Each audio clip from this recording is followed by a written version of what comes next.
सन्यास के मार्ग पर आने के बाद ये वीडियो कॉल करते हैं, वो अपने चरित्र के मार्ग को दूषित कर रहे हैं। मुनियों का धर्म वीडियो कॉल ना करने का है, ना करवाने का है। और मैं अनेक अनेक पगले पगलियों को देखता हूँ जो साधु संतों के पास दिन भर चिपके रहते हैं, महाराज से फलाने ने महाराज वीडियो कॉल बंद कर कैमरा, मुझे पसंद ही नहीं है। और ध्यान रखना, इन सब विकृतियों से प्रसन्न सागर बहुत दूर हैं।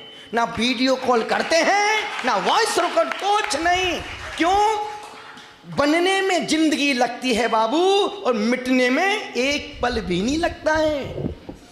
इज्जत बनाने में पूरी जिंदगी लग जाती है और बिगाड़ने में एक पल भी नहीं लगता है, और अपने ही दुश्मन बन के आज सामने आते हैं।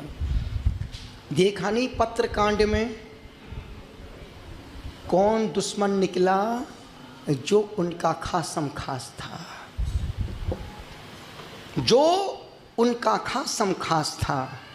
बाहर का समर्पण और भीतर तो देखो कैसा कंस बैठा है, भीतर मंथरा बैठी है, भीतर रावण बैठा है। निवेदन इतना सा कर रहा हूं कि जिंदगी में एक मोक्ष मार्ग, सन्यास का मार्ग वीडियो कॉलिंग का नहीं है।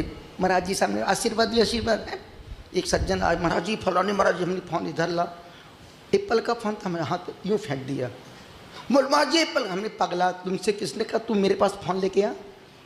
मुझे पसंद ही नहीं है। और कभी ध्यान रखना, कभी भी किसी का वीडियो मेरे पास लेके मत आना, नहीं तो सीधा फोन लेके डायरेक्ट, अब तू मेरा क्या बिगाड़ लेगा, क्या उठा के लाओ। मुझे कोई मतलब फोन टूटा उससे कोई मतलब।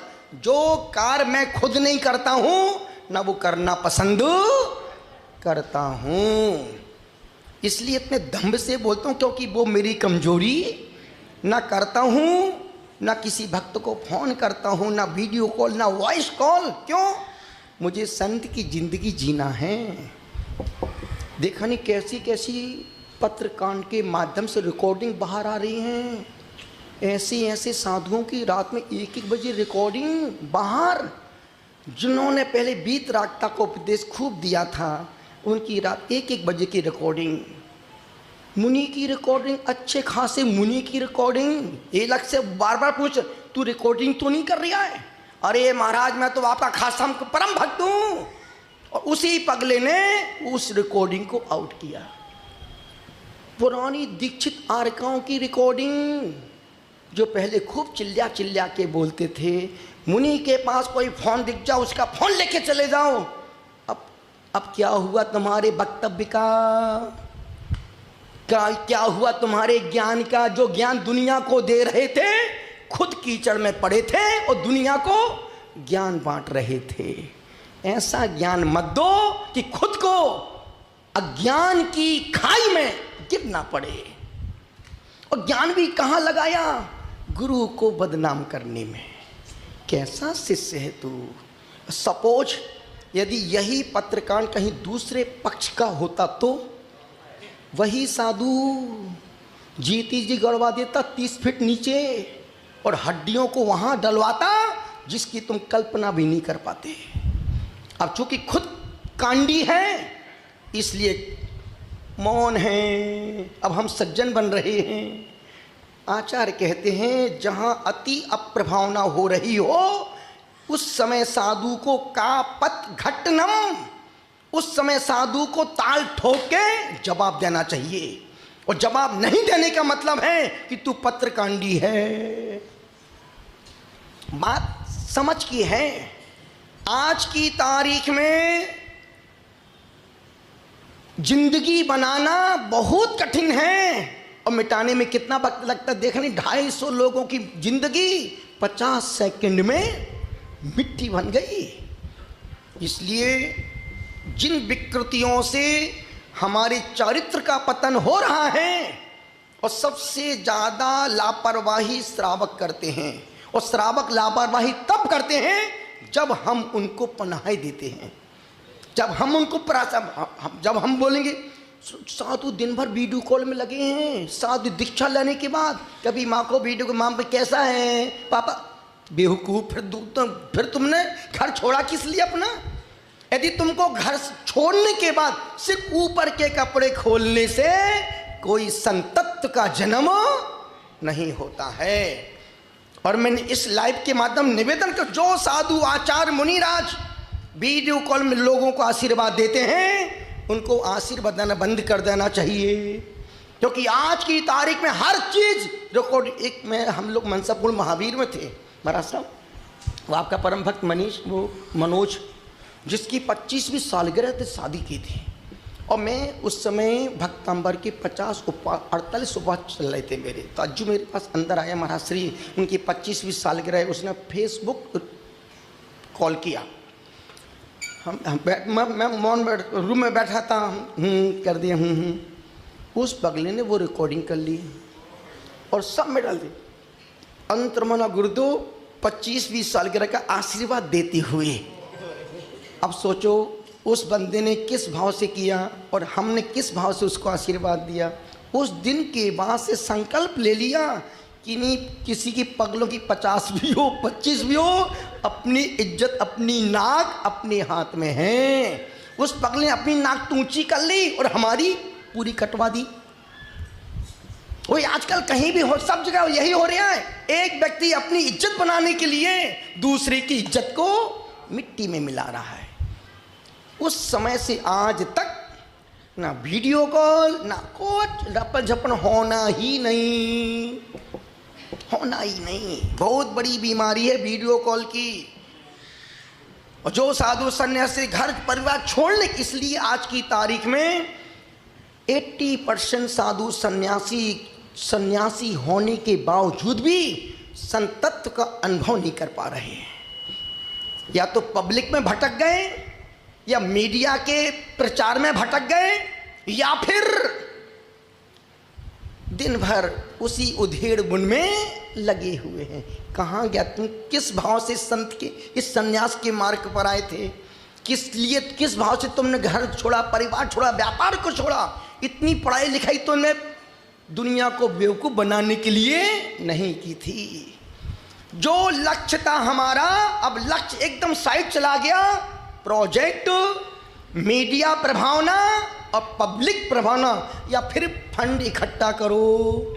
कैसा है तू मुनि है, कैसा साधक है? कम से कम अपना लक्ष्य गोल याद रखो कि मैं किस लिए घर छोड़ा, परिवार छोड़ा, नग्न होके घूम रहा हूँ, एक बार आहार करता हूँ, अंतराय का पालन करता हूँ, केश लुंज करता हूँ, विहार करता हूँ, और उसके बावजूद भी तुम कमरे में घुसकर के ये सब नाटक कर रहे हो, तो तुम समाज को धोखा दे रहे हो। आप हमको नहीं पूछते हैं, आप हमारी नग्नता को पूछते हैं। आप हमारे त्याग को, वैराग्य को नमस्कार करते हैं। आप प्रसन्न सागर को ढोकनी लगाने यहाँ नहीं आए, आप हमारी तपस्या को नमस्कार करते हैं। इस पंचम काल में भी ऐसी तपस्या करने वाले हमारे समाज में आज भी साधु संत मौजूद हैं। पारसनाथ पर्वत पर जहाँ चिड़िया भी पर नहीं मारती, 10 महीने वहाँ रहे, जहाँ कोई श्रावक नहीं। 4 बजे के बाद वो पहाड़ एकदम सुई पटक सन्नाटा, और सारे घाट 5:30 बजे जहाँ भगवान पारसनाथ की आरती हुई, उसके बाद जो मंदिर बंद किया, फिर सुबह 6 बजे ही वो गार्ड चाबी लेके डाक बंगले से ऊपर खोलने किया। और सोचो वहाँ कोई, सिर्फ अकेले पागलों जैसे हम घूमते रहते थे। कभी पारसनाथ टोंक पर बैठे हैं, कभी यहाँ बैठे, कभी पीछे गुफा से पीछे उस कोने में खड़े हैं। और वहाँ अकेले रहना बच्चों का खेल नहीं है। जहाँ पर अकेले घुसो तो पूरे रोंगटे खड़े हो जाएं, वहाँ तो हम पूरे ही खड़े हो गए थे। रोंगटे खड़े नहीं, पूरी। हमारा विनय बाबू 10 दिन 15 दिन वहीं रहा। सोचो वहीं खाना, जंगल, बाहर जाना, जो कभी बाथरूम से कमरे के बाहर बिना फ्रेश हुए निकलता ना हो, 15 दिन पारसनाथ टोंक पर साथ में। मनोज भाई देखो, 2 बजे जाप करने मेरे पास गुफा में अंदर आते थे, वो तूफान में, आंधी में, ओले सोले में, और वहाँ से वहाँ तक गुफा तक आने में सोचो कितनी बार पसीना आता था ठंडी में। निवेदन कर रहा हूं, तो आप प्रसन्न सागर को नमस्कार नहीं करते, आप तपस्या को, त्याग को नमस्कार करते हैं। इतने सारे बंदे बैठे, सब पुराने परिचित हैं। कोई बंदा एक बार बोल दे महाराज जी ने मुझे 3 साल पहले फोन किया, कभी हमारे संबंध आते हो तो रिलेशन है और जाते हो तो वाय वाय, कोई मतलब नहीं। क्योंकि सन्यास का मार्ग गृहस्थों को, भोगियों को दिमाग में रखने का नहीं है। सन्यास का मार्ग तो परमात्मा को दिल में रखो और परमात्मा को हर पल जियो। लक्ष्य को याद रखो और अपनी जिंदगी को आगे बढ़ाते रहो। निवेदन कर रहा हूं, मंदिर में बैठ करके नंदीश्वर भक्ति, और नंदीश्वर भक्ति सेकंड पार्ट में, प्रथम चरण में जो लोग मंदिर नहीं जाते हैं उन बंधुओं को रोज मंदिर जाना चाहिए।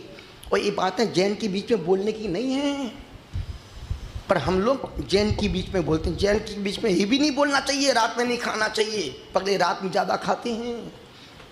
जितना मुसलमान अपने धर्म के प्रति गद्दार नहीं है, उतना जैन व्यक्ति, और जैन में भी दिगंबर जैन व्यक्ति सबसे ज़्यादा भ्रष्ट हैं खाने पीने के मामले में।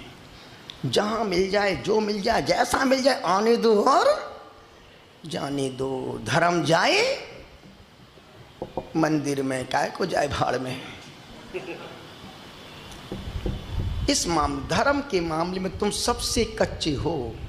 कच्चे नहीं, तुम लुच्चे हो। लुच्चे नहीं, तुम बेकार हो धर्म के मामले में।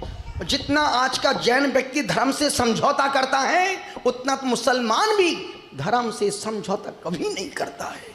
इतने सारे लोग बैठे हैं, इसमें भी 80% लोग मंदिर रोज नहीं जाते हैं। इसमें भी 80% लोग रात में भोजन नहीं छोड़ते हैं, खाते हैं। जिनका भोजन का त्याग है वो फलहारी खाते हैं, चिप्स खाते हैं, साबूदाने की खीर खा रहे हैं पगले बैठ करके, 2 रोटी खा लेना। नहीं, धर्म के नाम पर जितना हम ढोंग करते हैं, इतना ढोंग तो मुसलमान भी नहीं करता है। कम करो, पर दिल से करो। मंदिर एक बार जाओ, पर पूरे भक्त बन के जाओ। जब मंदिर से निकलो तो लगे नहीं यार वाकई में आनंद आ गया।